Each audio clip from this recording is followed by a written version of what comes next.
ฟังวอลนี่บ่คองเป็นคนปันตอนนั้นเนาะ แม่นบ่กะว่าจะเป็นคนเนาะ แม่น ปัจจุบันใช้ได้จนยาเนี่ยเอาเราจับตัวยาเนี่ยป้าพี่น้องนี่ยานี่เป็นดีย้อนพี่น้อง นี่ที่กระปุกกินยังบ่หมดนี่ อยากกินบ่หมดเนาะ กินบ่หมดนี่กินตัวนี้แล้วกินไปเรื่อยๆแล้ว กินแนวละเม็ดเนาะ แนวละเม็ดนี่กินก้อนอาหารกินเป็นต้นห้อนก็จะกิน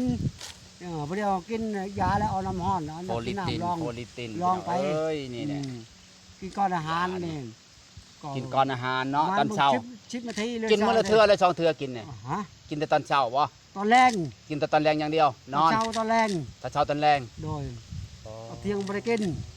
พอมันเอาแนวละเม็ด ชุดนี้ถือว่าย่างไปใช้ก็ได้เนาะ ได้เห็นยังได้แหละตะกี้มันจะเป็นยังเป็นรอยเป็นยังง่อยคนบ่พื้นว้านั่งนี่ ตอนเพิ่นยาวตอนนั้นก็ทองเจ้าเนาะยังลุกบ่อยู่ได้เนาะ บ่ได้แล้ว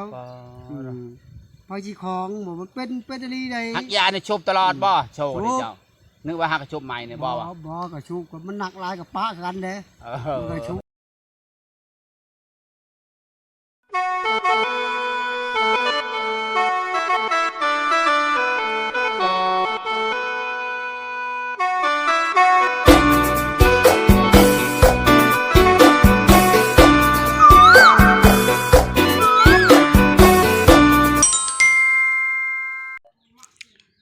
กับสบายดีหรือว่าสวัสดี FC พังไทยพังลาวหรือว่า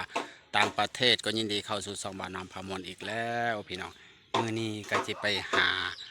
อ้ายคำมันพี่น้องเพิ่นเป็นโรคตับพี่น้องแต่ว่าตอนนี้เพิ่นเศร้าแล้วว่าเฮาต้องไปถามเราว่าแล้วกินอีหยังเราจึงเศร้าพี่น้องไปหกหมอไล่บอลไล่ทีก็เอาบ่ได้พี่น้องเมื่อบานก็เลยว่านี่ข่าวว่าผลิตภัณฑ์อันนี้ยาเอามาแต่สวรรค์พี่น้องเพิ่นเป็นผลิตภัณฑ์เป็นแคปซูลพี่น้องเรากินอันนั้นตอนนี้ท้องเราก็แวบพี่น้องเมื่อก่อนท้องเราใหญ่พี่น้องโอ้ยบ่เลยเป็นตาย่านพี่น้องกะบ่เป็นคนพี่น้องไป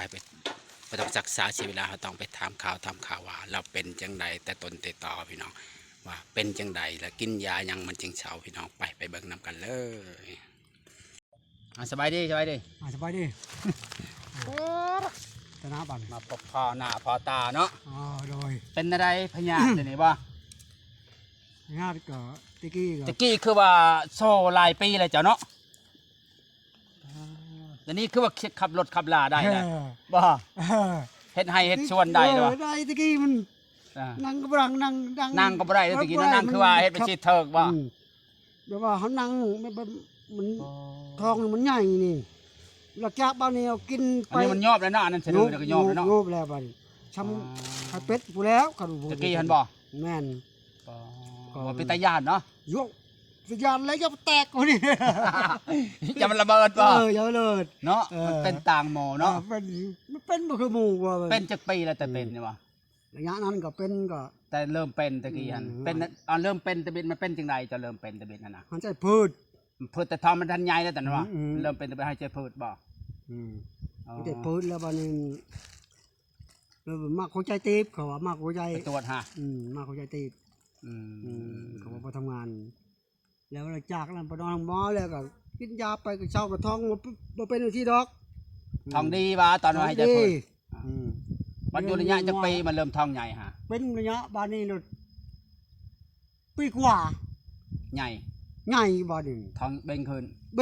บานี้รถยุ่งก็ไม่ได้บานี้จากเดือนมันเบ่งใหญ่หันมันเบ่งขึ้นนะมันปีกว่าเลยมันจากเดือนแล้วมันขึ้นได้เลยบ่ตอนนั้นนะมันใหญ่แบบว่าไม่จังเนี่ยว่ามันไม่จังเนี่ยว่านะใหญ่จนมันมีแบบบ่อพังใหญ่จะว่าหมักปงจะแตกขันบ่โยกก็ว่าเนี่ยจะมาจากเนี่ยไปทางใดกับอายมู่แล้วถือผ้าคาทองไปทางใดพี่ชายเพื่อนมันผู้ชายถือผ้าบ่เขาโยกผู้ชายถือผ้าเต้ไปทางใดเราเห็นทองปุ่งโยกมันอายมู่แล้วสำคัญก็เดี๋ยวเขาจะว่าจะทองตังเมียเลยเนาะโยกเดี๋ยวนี้แบบ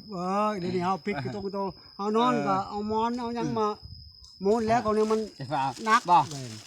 แล้วก็เพราะว่าไปกวดเขาว่าพญานยังไปกวดจะไปกวดมันลายแนวแหละพญานบัดนี้ไปกวดจากบอลไปลายบอลอยู่ลายบอลไปนอนบอลจนเขามีประกวดและยาแล้วจนเมื่อยไปห้องหมอบอกไงเนาะมุกก็ไปว่ะไปจะเกลือมุกนะไ ไปเธอเดียว ไปเทื่อเดียวเพิ่นว่าหยังเพิ่นว่าพญาติหยัง เพ เพิ่ ราะ น ว่า บอก ตับโตเขาว่ะ ตับโต ตับใหญ่ ก็ตับใหญ่ ตับใหญ่มันก็ตายแล้วปานนี้คนเนาะ เออ เคยสิอยู่เนาะตับเนาะมันบ่แม่นเนาะ แต่ว่าเขายังไม่ได้กวดเขาเดา เขาว่าเอาชื่อบ่ เขาเฮ้ยเท่าท้องใหญ่เด้ เขาเดาเลยเด้อ เดาเลยเขาเป็นมาแต่โชว์นี่ห่วยระยะแต่ปี2023นี่เท่าไหร่แล้วจ้ะว่าปี2025บ่มันก็ตก3ปีเลยมันก็ผู้ไปมาอย่างใดไปเป็นนั่นไปมาแล้วก็เองก็ว่าท้องใหญ่ว่าไปตับเขาอยู่ได้อะนะก็เขาอยู่ได้ เป็นตับมันบ่อยู่ได้ปานนี้เนาะมันบ่แม่นเนาะ บ่แม่น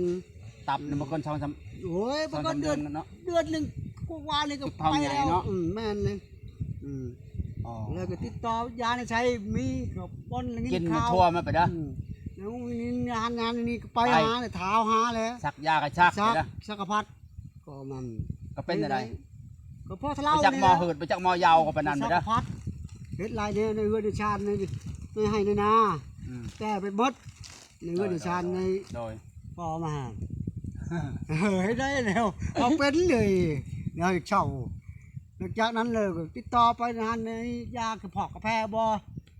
แล้วติดตามไปแล้วได้กินข้าวว่าเจ้าเก่งมาเลย อ๋อ กินกาแฟแล้วเอายาตัวนี้แล้วมาบัดนี้ ยาตัวนี้มากินยากำเกงมาให้กินอันนี้เนาะเพิ่นให้ ยา กิน นี่แหละ เนาะ แนะนำเพิ่นยาตัวนี้แล้วกินแล้วมันก็อาการบ่มกินไปก็ อันนี้เนาะเอาคือลายกระปุกท่านนี่ ก็ยาเพิ่น กินชับกันบ่เนี่ยกินพร้อมกันบ่ กินพร้อมกันนั่นแล้ว กินยานี่เนาะ นี่ละเม็ดก็กินก่อนอาหารก่อนกินน้ำร้อนก็จะกินอันนี้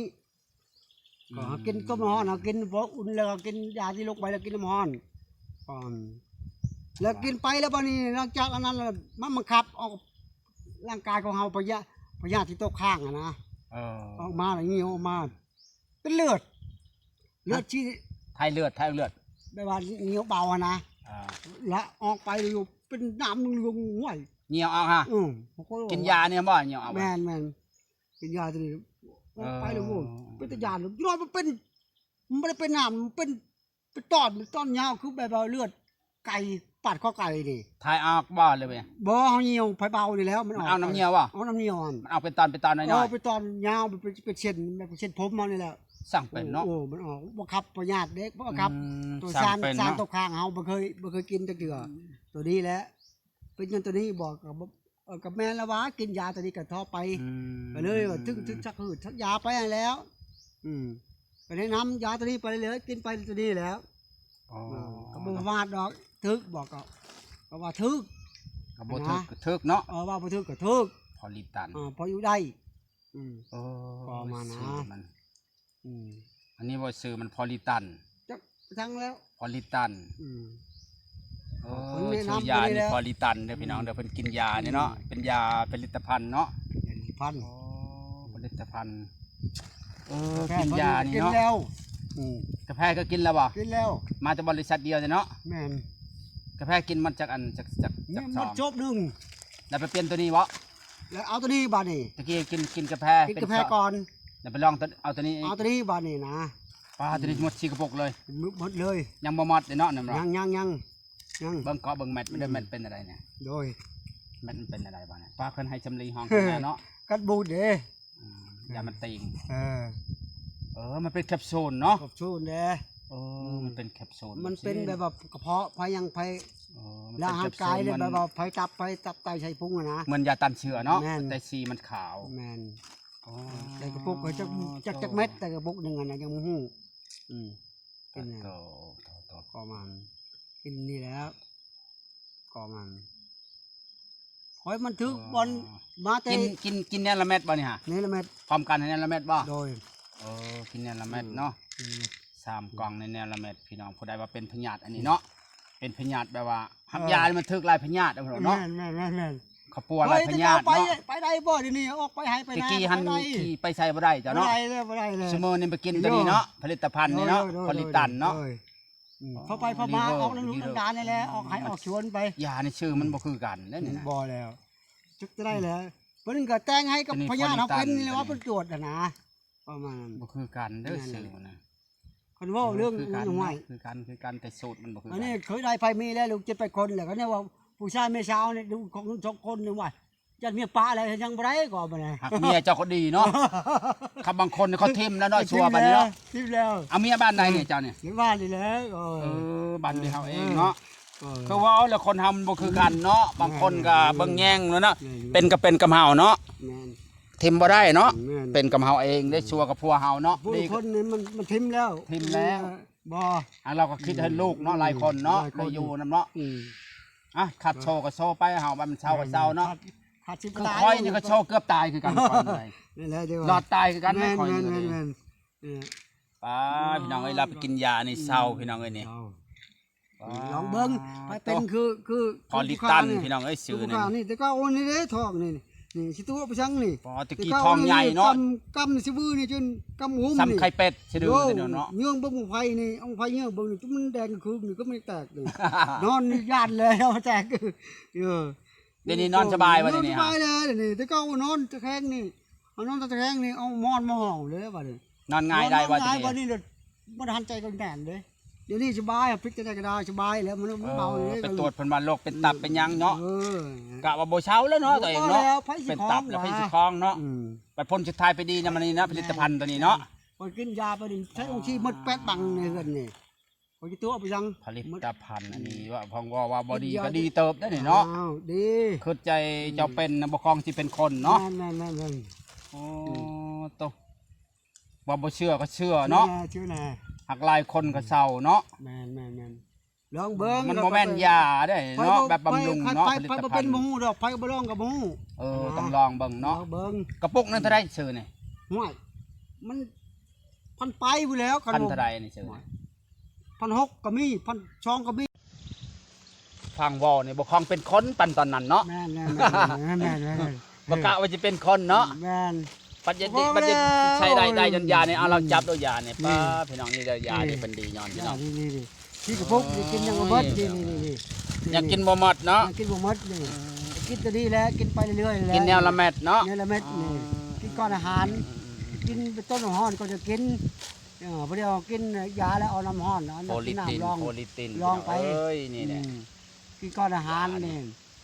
กินก่อนอาหารเนาะตอนเช้า ชิบนาทีเลย กินมื้อละเทื่อละ2เทื่อกินเนี่ย ฮะ กินแต่ตอนเช้าบ่ ตอนแรง กินแต่ตอนแรงอย่างเดียวนอน เช้าตอนแรง ถ้าเช้าตอนแรง โดยเอาเที่ยงบ่ได้กินพอมันเอาแนวละเม็ด ชุดนี้ถือว่าย่างไปใช้ก็ได้เนาะ ได้เห็นหยังได้แน่ตะกี้มันจะเป็นหยังเป็นรอยเป็นหยังง่อยคนบ่พื้นว้านั่งนี่ ตอนเพิ่นยาวตอนนั้นก็ทองเจ้าเนาะยังลุกบ่ได้เนาะ บ่ได้แล้ว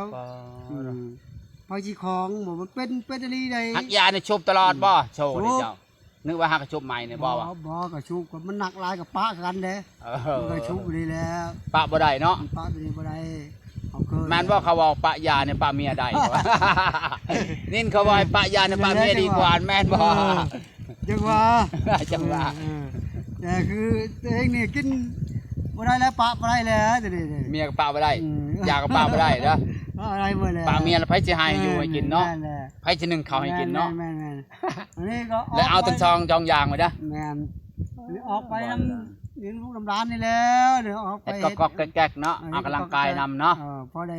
เฮ็ดเฮาพอได้อยู่ที่ยาวแน่ มักส้มมักม่วงมักแมงมักสุกมักหยังกินบ่ เฮ็ดได้เลยได้ มีอยู่บ่ม่วงกินเจ้านี่ มีม่วงก็มี นึกบ่มีจะเอามาให้ มีโอ้ยแมวก็มีม่วงก็มีอยู่เพิ่นก็มีนี่อยู่เราดิ กินหมดทุกอย่างเนาะ กินหมดทุกอย่าง บ่ได้คลำตะกี้คลำบ่เป็นตะบิดน่ะ คลำแล้วตะกี้ เป็นตะบิดนี่คลำแล้วยันตายเนาะ ตาย ไปกวดแห่งว่าเป็นตับให้สิบ่หยานเนาะ ให้สิบ่หยานนี่ เป็นเนื้ออื่นยังไข่เนาะ ผู้ไปทำกันผู้ห่วยยางใดไปเป็นไปมาแล้วตัวเองก็ว่าช้ำนี่อยู่น้ำลูกน้ำร้านช้ำนี่ก็ว่าบุญแห้งแล้วช้ำนี่ พังว่าพญานลูกเมียจนบ่คลองไปแล้วเนาะ บ่ หักไปโอ้โหบัดดีๆย้อนตัวนี้เนาะไปกินตัวนี้แล้วทองยอบลงแล้วติ โยบ ป้าพี่น้องผู้ใดเป็นผู้ใดเป็นพญาติคือลาวเนาะทองใหญ่แบบว่าไปตรวจอยู่โรงหมอเพิ่นว่าเป็นตับเนาะไปกินตัวนี้พี่น้องนี่ สูงโดยเฉพาะอะไรมาแต่พุ่นแล้ว มันแม่นยามันเป็นผลิตภัณฑ์เนาะมันเป็นบำรุงเนาะ บำรุง ว่ายาก็บ่แม่นยา เพื่อถึกกับพญาติพอเป็นเนี่ยมัน กันบ่พื้น หลายคนถึกได้พญาเนี่ย มันที่ว่านั่นดอก โอ้ตัว บ่ว่าอยู่บ่ถึก เบิ่งฟังแล้วว่าพี่น้องเป็นตาย่านตะกี้บ่คอมสิเป็นคนเนาะบ่ชะมือเนี่ยโอ้ยเอาคักๆฟังเสียงโตสิมันม่วนฮอกพรเนาะ โย ถ้าเต้นได้เนาะแนวม่วนกับพรแล้วเนาะคนเฮา มันมักม่วนอยู่แล้ว เนาะทุกคนต้องมักม่วนเนาะ แม่น เออ แนวกินได้เอากินบ่ได้ก็เพิ่นบอกจะนำตามมันบอกนั่นแหละกินไป แม่นๆกินเรื่อยๆเนาะเงินหาได้เนาะ แม่น อันนี้ว่าเงินหาได้สุขภาพมันหายากเลยเนาะ แม่น เอามีเฮาก็ซื้อ เยอะได้ม อยู่ดำเงินได้คนเฮาเนี่ยเขาบ่มีเงินก็คือว่าเนาะ แม่น แพงก็ซื้อกินก็มันถึกบ่ได้ย่านนะเงินน่ะ พออยู่ได้อ่ะได้สั่น ใครกว่าลูกก็บ่ได้ก็โอยเนาะย่างก็โอย บ่ ฮ้อ ได้ ย แล้วจะทำบ่ได้ นี่จะว่าขับรถขับลาได้เมียซ้อนท้ายว่านี่เลยย่าง ได้บ่ได้ก็ ผู้หญิงเขาซ้อนบ่ ซ้อน ฮะ ซ้อนก็ซ้อน ลูกหลานก็ซ้อนได้เนาะ ได้บ่ได้ไปหันมานี่ไปได้ ถ้าว่าเติมหนึงนะเนาะ ดึงนะเดี๋ยวนี้ บ่ ก็มันขับรถไทยจึงบ่ได้ บ่ ก็แต่รถจักรนี่ได้อยู่ คันมีผู้สาวงามได้จ้ะกะสิจีบได้อยู่ว่ะ เออ ฮะ ตัวนี้ กะสิลอยเมียได้อยู่ว่ะ จังว่าเนี่ยตัวนี้ยังมันปัญหาเด้อ นั่นปัญหาว่ะ ปัญหา ยันว่าเห็นผู้สาวงาม เฮากล้าก็เฮายัง ยันว่า บ่ สะออนนะครับ ยังบ่เคย ยันว่าแข็งแรงจำนี้แล้วคิดจะผู้สาวเนี่ยนะ โอ้ยว่าแต่ครอบครัวเฮาก็ยังบ่แห้งแล้ว ยันว่านะยันว่าจะ ว่าแล้วนั่นแหละจังว่าลองเบิ่งเด้อพี่น้องเด้อบ่ได้เป็น ลอง ก็ เนาะพอได้เป็นเนาะอย่าลืมผลิตภัณฑ์นี่เนาะโปร เค ตี ส น นี้ เนาะ บ่พูดเคสเฮานี่บ่ โพลิตินเนาะซื้อมันโพลิตินนี่พี่น้องเอ้ยกิน หมู โอ้โห จะเป็นหยังคส มัน ฮ เป็นยาแคปซูลเด้อพี่น้องนี่กินบ่มีรส ข้างแล้วเป็นจางหมู โอ้โหกินง่ายเนาะกินกับน้ำกลืนกันแล้วเนาะมันเป็นแคปซูลเนาะเป็นแคปซูลมันยามันกับยาตันเชื้อเป็นแคปซูลเด้อนี่ผู้ใดเป็นโรคอีหยังก็เพราะบ่ได้เขาว่าอันนี้มันผลิตภัณฑ์นี่เขาว่ารักษาได้ทุกโรคเขาว่า แม่น บางทีกระเพาะกระเพาะบ่เป็นวินเป็นเวียนปวดหัวปวดหาง เนี่ เนี่ย กินมาแต่ผ่านมาแต่นอกหาใหญ่นี่มาตกข้างเฮาบ่มีหยัง มัน ล ขั า ด น สารพิษข้างนอกข้างในเนาะ ล้าง อ อ อ อก ก จา มามัน ล่างแบบว่า หม โอ้ ดนะมันก็นั่นแล้ว พังวอลนี่ไปกินตัวนี้เนาะพอเดี๋ยวนั่งรถเนาะชั่วโมงเนี่ยว่าคันบ่ได้บุญบนมนก็ขึ้นจะไปเลยนะครับขึ้นจะไปก็ไปได้เลยเนาะ แม่นแล้ว ตะกี้สิไปใช้ได้บ่เนาะ ไปได้มัน ได้แต่นอนเทิงแล้วเนาะ บนชิ้นยืนบ่ได้เห็นไปแล้วเดี๋ยวนี้หน่อยมันจะพูดได้ขึ้นแล้วคนมันยังได้ไปเป็นเลยเนาะ ผู้ชาวงามก็บ่เห็นนโมไปเด้อ บ่แล้ว ชั่วโมงนึงผู้ชาวงามก็เห็นนโมเนาะ เห็นแล้วโอ้ย เมื่อวานมื้อนั้นก็ไปสวรรค์จะไปอีกบ่สวรรค์นี่จะไปบ่คนเพิ่นให้ไปบ่ ไป เนาะ ไป ไปเที่ยวเนาะ ไปเที่ยวเบิ่ง ใช่มื้อนั้นจะบ่ได้ย่างบ่นำคันคลองมื้อนั้นย่างบ่ บ่ได้ย่างอะไร อ่า มันเคยเห็นแล้วบ่ได้ ย่า ย่าง งเบิ่งแม่ย่างออกกำลังกายแน่เนี่ยพอผู้สาวพลังแน่ เออก็บ่ย่างมัน ทำแล้ว สำนี้นะก็บ่มีหยังที่มาถามแบบนี้เนาะสิจบคลิปสำนี้เนาะสบายดีสบายดีโอ้เพิ่นเซายานี่พี่น้องเอ้ยนี่จบคลิปสำนี้เนาะ โดย